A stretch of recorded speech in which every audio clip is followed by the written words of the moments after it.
नमस्कार साथियों, स्वागत है आपके अपने यूट्यूब चैनल पर। आज हम यूपी पुलिस 2026 के लिए हम आपको एक पॉलिटी की क्लास कर चुके हैं। आज हमारी पॉलिटी की क्लास दूसरी है, जिसमें हमने आपको 1 से 40 तक प्रश्न को सॉल्व किया था। आज हम 41 से लेकर प्रश्न 80 तक सॉल्व करेंगे। टोटल हम आपको 10 क्लास कराएंगे। 10 क्लास, एक क्लास में टोटल 40 प्रश्न होंगे और हम टोटल कितने 400 प्रश्न कंप्लीट कर चुके होंगे। अगर आपको हमारी वीडियो पसंद आए तो वीडियो को लाइक और चैनल को जरूर सब्सक्राइब करें, और ये किसी भी एग्जाम के लिए महत्वपूर्ण है। तो आइए, आपका पहला सवाल है, मौलिक अधिकारों के अंतर्गत कौन सा अनुच्छेद बच्चों के शोषण से संबंधित है? बच्चों के शोषण से संबंधित है, यानी शोषण से संबंधित अधिकार 23 और 24 अनुच्छेद हैं। 23 से 24 तक। तो 17 में है अस्पृश्यता का अंत। अनुच्छेद 18 में है उपाधियों का अंत। 23 में है किसी को व्यक्ति पर जबरन मजदूरी या उससे खरीद कर मजदूरी नहीं करा सकते। तो हमारा अनुच्छेद 24 बच्चों के बारे में, यानी आप 6 से 14 वर्ष के आयु को आप कारखाने में, यानी खतरनाक कारखाने में काम नहीं करा सकते। तो हमारा अनुच्छेद 24, यानी इसका हमारा ऑप्शन डी सही होगा। अगला प्रश्न नंबर 41, संविधान के किस प्रावधान द्वारा अस्पृश्यता का उन्मूलन किया गया? अस्पृश्यता का उन्मूलन, तो हमारा अनुच्छेद 17, इसका हमारा ऑप्शन सी सही होगा। अनुच्छेद 17। 24वां, विधि के समक्ष समानता। विधि के समक्ष समानता। 24 में प्राण एवं दैहिक स्वतंत्रता। प्राण एवं दैहिक स्वतंत्रता। और 21 के काम है शिक्षा का अधिकार है, जो कि 86 व संविधान संशोधन 2002 के तहत जोड़ा गया था। और अनुच्छेद 20 में वाक एवं अभिव्यक्तिक स्वतंत्रता। अनुच्छेद 19 में वाक एवं अभिव्यक्तिक स्वतंत्रता, और 19 में 6 प्रकार की स्वतंत्रताओं का वर्णन किया गया है। अगला हमारा प्रश्न नंबर 43। प्रश्न नंबर 43, भारत के नागरिकों के मौलिक अधिकारों के संदर्भ में निम्नलिखित में से कौन सा सही है? तो हमारा ए, अस्पृश्यता एक अपराध है और ऐसा आचरण करने वाले को कानूनी सजा मिल सकती है। तो ये वाला इसका कथन सही है। भारत के नागरिक किसी अन्य देश से उपाधि ग्रहण नहीं कर सकते, यानी आर्टिकल 18 में कहा है उपाधियों का अंत। आप किसी भी अन्य देश से नहीं ले सकते। 18 के 2 में बताया गया, अनुच्छेद 18 के 2 में, यानी हमारा ये वाला कथन सही है और दोनों कथन सही हैं। तो इसमें हमारा ऑप्शन होगा डी, ए और बी दोनों सही हैं। ए और बी दोनों सही। प्रश्न नंबर 44, भारत के संविधान का निम्नलिखित में से कौन सा अनुच्छेद प्रेस की स्वतंत्रता से संबंधित है? तो हमारा ऑप्शन ए, अनुच्छेद 19 प्रेस की स्वतंत्रता से संबंधित है। अनुच्छेद 20, दोष सिद्धि के संरक्षण से संबंधित है। अनुच्छेद 20। अनुच्छेद 21, प्राण एवं दैहिक स्वतंत्रता। और 22, गिरफ्तारी के संरक्षण 22 है। तो यानी हमारा और आपातकालीन अनुच्छेद 352 के तहत आपातकाल स्थिति के दौरान, अनुच्छेद 358 के तहत आर्टिकल 19 स्वतः ही समाप्त हो जाता है। अनुच्छेद 359 के तहत आपातकाल लागू। अनुच्छेद 359 के तहत 20 और 21 आपातकाल की स्थिति में नष्ट नहीं होते हैं। इस प्रश्न का जवाब है प्रेस की स्वतंत्रता। इसका हमारा ऑप्शन ए सही है। अगला हमारा प्रश्न नंबर 43, जीवन का संरक्षण और व्यक्तिगत आजादी मौलिक अधिकार के अंग हैं। मौलिक अधिकार के अंग है, तो इसका हमारा ऑप्शन ए है स्वतंत्रता के। तो हमारा ऑप्शन ए सावधानिक उपाय। तो अनुच्छेद 32, अनुच्छेद 32 है सावधानिक उपचार बोलते हैं। यानी डॉक्टर भीमराव अम्बेडकर ने अनुच्छेद 32 को संविधान की हृदय आत्मा का है। समानता का अधिकार 14 से 18 समानता के अधिकार हैं। अगला हमारा क्वेश्चन नंबर 40, भारतीय नागरिकों के मौलिक अधिकारों के संदर्भ में निम्नलिखित में से कौन सा सही है? राज्य किसी भी नागरिक के भाषण एवं अभिव्यक्ति की स्वतंत्रता पर प्रतिबंध लगा सकता है यदि वह दूसरे देशों के साथ भारत के मैत्रीपूर्ण संबंध पर प्रभाव डालता है तो वहाँ पर रोक लगा सकता है। भाषण दे रहे हैं किसी, जैसे हमारे देश से अच्छा संबंध है तो आप उसके विरोध में उसके कुछ अलग जानकारी दे रहे हैं तो आपकी भाषा पर प्रतिबंध लगा सकता था। हमारा ये वाला कथन तो सही है। आपातकाल के दौरान स्वतंत्रता के अधिकार को स्थगित स्थगित किया जाता है तथा प्रतिबंध लगाए जाते हैं। तो मैंने ये आपको बताया ना, जैसे 20 और 21 को हम मतलब नष्ट नहीं कर सकते, बाकी हम आपातकाल स्थिति में सभी मौलिक अधिकार को नष्ट कर सकते हैं। कितने मौलिक अधिकार हैं? अभी हमारे वर्तमान में 6 मौलिक अधिकार हैं। जब संविधान लागू हुआ था तो 7 मौलिक अधिकार थे, यानी संपत्ति का अधिकार 44 को संविधान संशोधन के तहत हटा दिया गया था। उसका हमारा ऑप्शन ए होगा, ए और बी दोनों सही, ए और बी दोनों सही। अगला हमारा प्रश्न, नैसर्गिक न्याय। नैसर्गिक न्याय के सिद्धांत निम्नलिखित में लागू होते हैं। प्रशासनिक कार्यवाही में, ये भी सही है। अर्ध न्याय कार्यवाही में, ये भी। न्याय कार्यवाही में, ये भी। उपयुक्त लिखित पुस्तक कार्यवाही में, हमारा ऑप्शन डी सही होगा, ऑप्शन डी। अगला क्वेश्चन नंबर 48, बच्चों के लिए मुफ्त और अनिवार्य शिक्षा का अधिकार किस वर्ष स्थापित किया गया? किस वर्ष स्थापित किया गया था? इसका हमारा ऑप्शन बी 2009 में स्थापित किया गया था। लागू कब हुआ था? तो यह लागू 1 अप्रैल 2010 को लागू हुआ था। 1 अप्रैल 2010 को लागू हुआ था। शिक्षा का अधिकार जोड़ा गया था 86वां संविधान संशोधन 2002 के तहत। अगला हमारा क्वेश्चन नंबर 49, अनुच्छेद 31 का एक को द्वारा भारतीय संविधान समिट किया गया था। समिट किया गया था तो हमारा ऑप्शन सी होगा, समिट किया गया था 49 का। हमारा इसका ऑप्शन सी, प्रथम संविधान संशोधन अधिनियम 1951 के तहत समिट में जोड़ा गया था। हमारा ऑप्शन सी होगा सही। अगला क्वेश्चन नंबर 50, निम्नलिखित में से कौन से अधिकार भारतीय संविधान के अनुच्छेद 32 भारतीय संविधान के अनुच्छेद 32 के अंतर्गत परिवर्तनीय किए जाते हैं? तो होगा अपनी संवैधानिक अधिकार, ऑप्शन ए, ऑप्शन बी मौलिक अधिकार, ऑप्शन सी संवैधानिक अधिकार। इसमें हमारा ऑप्शन बी होगा मौलिक अधिकार, यानी अनुच्छेद 32 के अंतर्गत प्रस्तुत किए जाते हैं मौलिक अधिकार। हमारा ऑप्शन बी सही होगा। अगला हमारा क्वेश्चन नंबर 51, मौलिक अधिकार का संरक्षक कौन है? तो बोलेंगे सर्वोच्च न्यायालय। सर्वोच्च न्यायालय में नहीं है तो न्यायपालिका। हमारा ऑप्शन ए होगा न्यायपालिका। जैसे हम अनुच्छेद 32 के तहत सुप्रीम कोर्ट में रिट जारी कर सकते हैं। अनुच्छेद 226 के तहत सुप्रीम कोर्ट, उसमें हम हाई कोर्ट में रिट जारी कर सकते हैं। तो हमारा ऑप्शन ए सही होगा। अगला हमारा क्वेश्चन नंबर 52, के बिना मौलिक अधिकारों का कोई मूल्य नहीं होगा, कोई मूल्य नहीं होगा।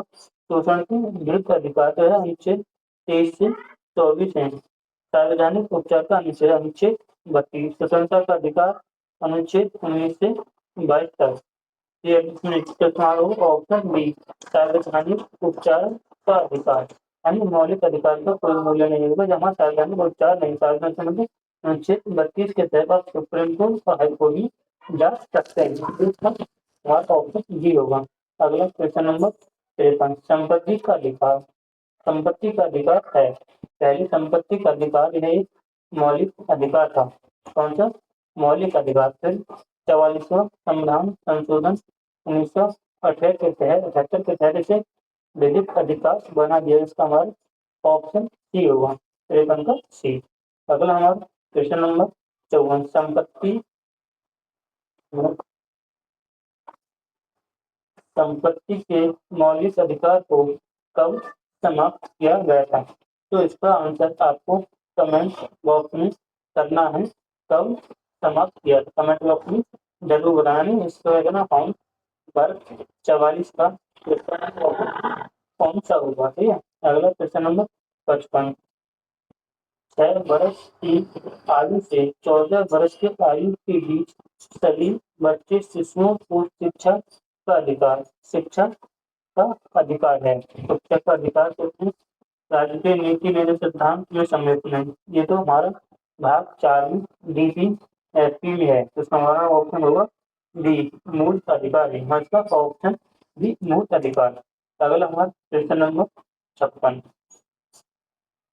भारतीय संविधान के अनुच्छेद 22, भारतीय संविधान के अनुच्छेद 22 के अनुसार अधिकतम कितने समय के भीतर गिरफ्तार करके हिरासत में किए गए किसी व्यक्ति को निकटतम मजिस्ट्रेट के समक्ष प्रस्तुत करना होता है? तो इसका हमारा 24 घंटे, यानी इसका हमारा ऑप्शन डी होगा 24 घंटे। इसमें आने और जाने का समय काटकर, आने जाने का समय हटाकर हम 24 घंटे के समक्ष मजिस्ट्रेट को प्रस्तुत करना होगा, उसको गिरफ्तार व्यक्ति किया है आपने तो। अगले क्वेश्चन नंबर 57, भारतीय संविधान में मूलभूत अधिकार किस संविधान से लिए गए? तो अमेरिकी संविधान से लिए गए। सवाल ऑप्शन ए होगा अमेरिकी संविधान। अगला हमारा क्वेश्चन नंबर 58, प्रारंभ में कितने मौलिक अधिकार थे? तो प्रारंभ में 7 मौलिक अधिकार थे। इसका हमारा ऑप्शन बी सही होगा। लेकिन अब हमारे 6 मौलिक अधिकार हैं। 44वां संविधान संशोधन के तहत 1978 में हुआ था, 78 में हुआ था। तो संपत्ति का अधिकार को, संपत्ति का अधिकार पहले मौलिक अधिकार था, तो उसको मौलिक अधिकार से हटाकर विधिक अधिकार बना दिया गया था। तो इसमें कितने हुए हमारे 6 मौलिक अधिकार हैं वर्तमान में, प्रारंभ में कितने हैं 7। अगला क्वेश्चन नंबर 59, भारतीय संविधान के निम्नलिखित में से किस अध्याय में जनता को गारंटी मूल अधिकार दिए गए हैं? हमारे भाग 3 में मौलिक अधिकार। हमारा ऑप्शन डी सही होगा, ऑप्शन डी। भाग 2 में नागरिकता, भाग 2 में नागरिकता अनुच्छेद 5 से लेकर 11 तक है। भाग 1 में संघ और उसका राज्य क्षेत्र, संघ और उसका राज्य क्षेत्र अनुच्छेद 1 से 4 तक। और इसमें भाग 3 में मौलिक अधिकारों की 12 से 35 तक है। भाग 4 में DPSP जो कि अनुच्छेद हमारे 36 से लेकर 51 तक है। इसमें मुझे मौलिक अधिकार, तो मौलिक अधिकार हमारा ऑप्शन डी सही होगा। अगला क्वेश्चन नंबर 7, एक रिट किसके द्वारा जारी की जाती है? एक रिट किसके द्वारा किया गया? कोई उच्च न्यायालय। इसका हमारा ऑप्शन ए सही होगा, कोई उच्च न्यायालय। अगला हमारा क्वेश्चन नंबर 61, निम्नलिखित में से किस स्थिति में बंदी प्रत्यक्षीकरण रिट जारी की जाती है? रिट जारी की जाती है तो इसका हमारा संपत्ति की हानि ए गलत, अतिरिक्त कर की वसूली बी गलत, इसमें दोषपूर्ण पुलिस नजरबंदी। इसका हमारा ऑप्शन सी सही जवाब। अगला हमारा क्वेश्चन नंबर 62, निम्नलिखित में से रिट में इसका शाब्दिक अर्थ यह है कि साफ शरीर प्रस्तुत करो, तो बंदी प्रत्यक्ष। इसका हमारा ऑप्शन ए सही। अगला क्वेश्चन नंबर 63, भारतीय संविधान में किस प्रकार की रिटों की विशिष्ट व्यवस्था नहीं है? तो परमादेश की है, प्रतिषेध की है, बंदी प्रत्यक्षकरण की है। तो इसका हमारा ऑप्शन सी इसका सही जवाब हुआ। रिट कितनी जारी होती है? कुल 5 रिट जारी होती हैं। अगला हमारा क्वेश्चन नंबर 64, भारतीय संविधान के अनुसार जीवन का अधिकार एक है, जीवन का अधिकार एक है, तो राजनीतिक अधिकार नहीं, आर्थिक अधिकार नहीं। इसका हमारा ऑप्शन सी होगा, मौलिक अधिकार, ऑप्शन सी मौलिक अधिकार। अगला क्वेश्चन नंबर 65, निम्नलिखित में से वह मौलिक अधिकार कौन सा है जिसे डॉक्टर भीमराव के अनुसार संविधान का दिल या आत्मा कहा जाता है, तो इसमें होगा सार्वधानिक उपचारों का अधिकार। समाज ऑप्शन होगा से आर्टिकल 32, आर्टिकल 32 यानी अनुच्छेद 32। अगला क्वेश्चन नंबर 66, भारतीय संविधान में मौलिक कर्तव्य कब समाविष्ट किए गए थे? तो मौलिक कर्तव्य 42वां संविधान संशोधन 1976, 42वां संविधान 1976। तो इसका हमारा ऑप्शन डी होगा, ऑप्शन डी होगा। यह मौलिक अधिकार भाग संविधान के भाग 4 के काम है, और मौलिक अधिकार हमारे संविधान भाग 51 के काम है। अनुच्छेद कितने मौलिक अधिकार है?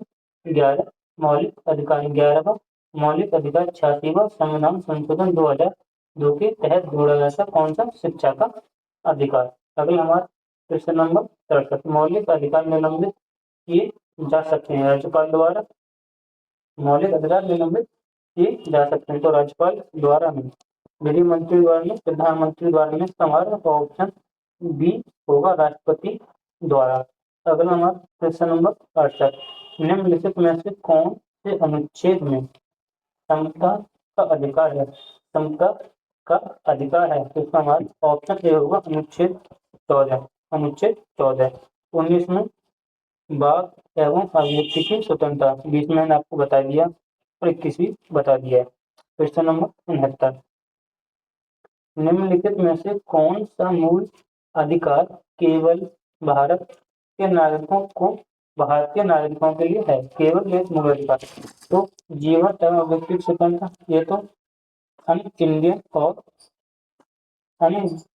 इंडियन और विदेशी को दोनों को प्राप्त है। धर्म की स्वतंत्रता ये भी, विधि के समसम्मतता ये भी। इसका हमारा ऑप्शन भी होगा, वाक एवं अभिव्यक्ति की स्वतंत्रता केवल इनको प्राप्त है, ये हमारे केवल भारतीयों को प्राप्त है, भारतीयों को प्राप्त है। इसका सही है ऑप्शन डी। क्वेश्चन नंबर 70, निम्नलिखित विकल्प में से किस अधिकार को संविधान के अनुच्छेद के साथ गलत तरीके से जोड़ा गया है? शोषण के विरुद्ध अधिकार 23 से 24 ये वाली सही है। धार्मिक स्वतंत्रता का अधिकार, तो इसका हमारा ये वाली गलत है। धार्मिक स्वतंत्रता का अधिकार 23 नहीं, इसमें 25 से 28 तक, 25 से 28 तक जोड़े गए। समता का अधिकार 14 से 18, ये भी गलत है। इसमें समता का अधिकार 14 से 18 तक है, 14 से 18। स्वतंत्रता का अधिकार 19 से 22 तक है, तो इसमें हमारा दोनों ही गलत है, बी वाला भी गलत है और सी वाला गलत भी है। धार्मिक स्वतंत्रता का अधिकार कितने पे है? धार्मिक स्वतंत्रता का अधिकार 25 से लेकर 28 तक है। समानता का अधिकार 14 से लेकर 18 तक है, 14 से लेकर 18 तक, तो इसमें हमारे विकल्प दोनों ही गलत हैं, बी और सी। अगला हमारा क्वेश्चन नंबर 71, निम्नलिखित में कौन से भारत में एक व्यक्ति के अधिकार के बारे में सही है? अधिकार के बारे में सही है, तो इसमें हमारे कथन दिए हैं। पी कह रहा है, यदि किसी मौलिक अधिकार का उल्लंघन होता है तो संविधान कहता है कि पीड़ित व्यक्ति उच्च न्यायालय या सर्वोच्च न्यायालय में जा सकता है, यानी अनुच्छेद 32 के तहत जा सकता है। तो ये वाला कथन इसका सही है। यदि किसी व्यक्ति के कानूनी अधिकार का उल्लंघन होता है तो वह एक सामान्य न्यायालय में जा सकता है, तो ये भी सही है। इसका हमारा ए और ई और पी की दोनों सही, उसका हमारा ऑप्शन बी सही होगा, ऑप्शन बी। अगला क्वेश्चन नंबर 72, राज्य के नीति निर्देशक सिद्धांत संविधान के अध्याय 4 के में निहित हैं। 4 के में निहित हैं, कैसे कितने तरीके का होगा? हमारा राज्य के नीति निर्देशक भारत के अध्याय 4 में है, ये कहते हैं 36 से 51 तक। उसका हमारा ऑप्शन ए होगा, उसका ऑप्शन ए होगा। ऑप्शन सी, ऑप्शन सी, हमने अभी तक भाग 3 यानी मौलिक अधिकार से जितने भी महत्वपूर्ण प्रश्न बनते हैं, हमने आपको वे प्रश्न सभी कराए। और यहाँ से हम भाग 4 करते हैं। भाग 4 डीपीएसपी यानी राष्ट्रीय नीति निर्देशक सिद्धांत है, आयरलैंड के संविधान से लिए गए हैं, आयरलैंड के संविधान से लिए गए हैं। भाग 3 में अनुच्छेद 36 से 51 तक है। इसका हमारा ऑप्शन सी सही जवाब। अगला हमारा प्रश्न नंबर 73, निम्नलिखित में से कौन सी ऐसी विशेषता है जो राज्य के नीति निर्देशक तत्व और मौलिक कर्तव्य दोनों में समान है? दोनों में समान है। दोनों ही न्याय संगत है? गलत। दोनों ही गैर न्याय संगत है। इसका हमारा ऑप्शन डी होगा। राज्य के नीति निर्देशक तत्व गैर न्याय संगत है और मौलिक अधिकार दोनों ही गैर न्याय संगत है। हमारे मौलिक अधिकार न्याय संगत है, ना कि मौलिक कर्तव्य। अगला हमारे क्वेश्चन नंबर 74, भारतीय संविधान के निम्न में से किस भाग को डॉक्टर भीमराव अम्बेडकर द्वारा भारतीय संविधान की अनूठी विशेषता के रूप में वर्णित किया गया? तो हमारा भाग 4 में हमारा ऑप्शन इसका सी सही। अगला क्वेश्चन नंबर 75, कल्याणकारी राज्य की संकल्पना का समावेश भारत के संविधान में है तो राज्य के नीति निर्देशक तत्व में? इसका हमारा ऑप्शन ए होगा। ऑप्शन ए, चौथी अनुसूची में राज्य सभा का सीटों का आवंटन। मौलिक अधिकार भाग 3 में प्रस्तावना तो आपको पता ही, जो कि जवाहरलाल नेहरू ने 13 दिसंबर 1940 को पेश की थी, जो कि 22 जनवरी 1947 को प्रस्तावना के रूप में अपनाई गई थी। अगला हमारा क्वेश्चन नंबर 76, निम्नलिखित में से किसने निर्देशक तत्व और मौलिक अधिकार को संविधान की आत्मा के रूप में वर्णित किया था? संविधान की आत्मा के रूप में वर्णित किया था किसको? निर्देशक तत्व और मौलिक अधिकार को। तो सुनो, ग्रीनविच ऑस्टिन। इसका हमारा ऑप्शन बी होगा। ग्रीनविच ऑस्टिन के भाग 3 और भाग 4 को संविधान की कितना कहा था? भाग 3 और भाग 4 को। अगला हमारा क्वेश्चन नंबर 77,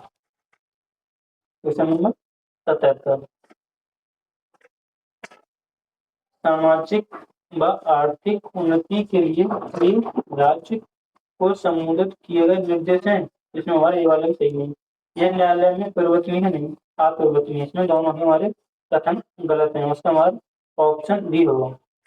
नहीं, एक मिनट, ये है हमारा पॉइंट। सामाजिक एवं आर्थिक उन्नति के लिए राज्य को संबोधित किए गए निर्देश हैं। तो इसमें ये वाला इसका कथन सही है, ये न्यायालय में परिवर्तनीय अपरिवर्तनीय, ये वाला गलत है। और इसमें हमारा ए सही है। तो इसका हमारा ऑप्शन सी होगा। केवल ए सही है, केवल ए, यानी इसका बी वाला गलत है। तो इसका नंबर 78, समान कार्य के लिए समान वेतन भारत के संविधान में सुनिश्चित किया गया एक अधिकार है। कौन सा अधिकार है? तो राज्य के नीति निर्देशक का अंग है। इसका हमारा ऑप्शन बी होगा। Option B. अगर हमारा क्वेश्चन नंबर 79, निम्नलिखित में से कौन सा वास्तव्य भारतीय संविधान में स्थित राज्य के नीति निर्देशक तत्व में से भिन्न निर्देश रूप में उल्लेखित है?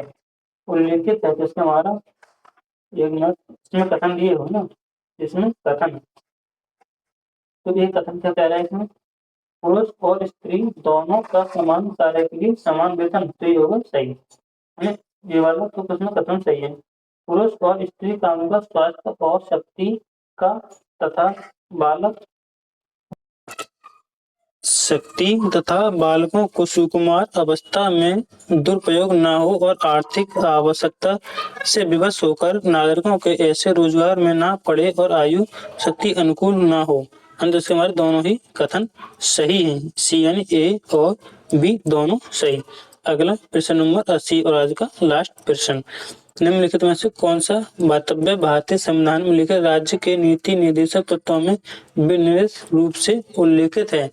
तो यानी 80 का हमारे इसमें उल्लेखित है, यानी इसका हमारा ऑप्शन ए, समुदाय के भौतिक संसाधनों का स्वामित्व और नियंत्रण इस प्रकार बांटा गया जिससे सर्वोत्तम रूप से सामायिक हित सध सके। तो इसमें ये वाला भी कथन है, आर्थिक व्यवस्था इस प्रकार चले जिससे धन उत्पादन संसाधन का सर्वसाधारण के लिए अधिकतम स्थगित ना हो। तो इसका हमारा ये भी कथन सही है। इसमें हमारा ए बी ऑप्शन होगा। ए और बी दोनों सही हैं।